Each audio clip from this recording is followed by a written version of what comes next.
আশা করছি যারা আছো সবাই আমাদের আজকের অতিথির প্রেজেন্টেশনটা দেখবে সবাই, তারপর তোমাদের যা প্রশ্ন আছে সব প্রশ্ন করতে পারো।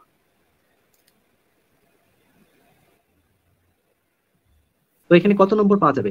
এই আমি আগে বলেছিলাম যে আমাদের প্রতিটি প্রশ্নের জন্য চারটা করে অল্টারনেটিভস থাকে, অর্থাৎ চারটা করে অপশন থাকে। ক নাম্বার, খ নাম্বার, গ নাম্বার এবং ঘ নাম্বার। এখানে প্রত্যেকটা প্রশ্নের মধ্যে যে প্রত্যেকটা প্রশ্নের মধ্যে 5 পয়েন্ট করে থাকে, ঠিক আছে? তো 5 পয়েন্টের মধ্যে বললাম যে চারটার জন্য 4 মার্কস। আবার যদি কারো যদি একটা বেশি হয়, মানে যে পাঁচটায় পাই, তাহলে হচ্ছে মানে চারটায় পাই, তাহলে সে হচ্ছে বোনাস মার্কস হিসেবে 1 নাম্বার পাই, ঠিক আছে? তো এই জন্য কেউ যদি চারটা প্রশ্ন অ্যান্সার করতে পারে, তাহলে সে হচ্ছে 5 মার্কস পাবে, ঠিক আছে? এটা একটা বিষয়। তারপরে কেউ যদি আবার এখান থেকে দুইটা প্রশ্ন অ্যান্সার করে, বা একটা প্রশ্ন অ্যান্সার করে, বা তিনটা প্রশ্ন অ্যান্সার করে, এবং যদি তাদের যদি সবগুলো সঠিক হয়, তাহলে সেক্ষেত্রে কি হবে? দেখো, এখানে যদি কেউ দুইটা প্রশ্ন অ্যান্সার করে, তাহলে পাবে হচ্ছে 1 মার্কস। যদি তিনটা প্রশ্ন অ্যান্সার করে, তাহলে পাবে সে হচ্ছে 3 মার্কস, এবং চারটা করলে পাবে হচ্ছে 5 মার্কস।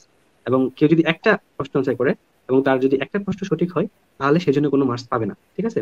তো এই বিষয়টা খুবই খেয়াল রাখতে হবে। এবং এখানে মোট 30টি প্রশ্ন থাকে, এবং প্রত্যেকটি প্রশ্নের জন্যই তোমাকে প্রত্যেকটি প্রশ্নের যে ঘরগুলো রয়েছে সেগুলো তোমাকে ফিল আপ করতে হবে। এবং এখানে কোনো নেগেটিভ মার্কস থাকে না, ঠিক আছে? যে এখানে ভুল করলেও তার জন্য কোনো নেগেটিভ মার্কস কাটা যাবে না, ঠিক আছে? আর আমাদের যে পরীক্ষাটা হয়ে থাকে, সেই পরীক্ষাটা হয় 60 মিনিটে, এবং 150 মার্কসের উপর ভিত্তি করে।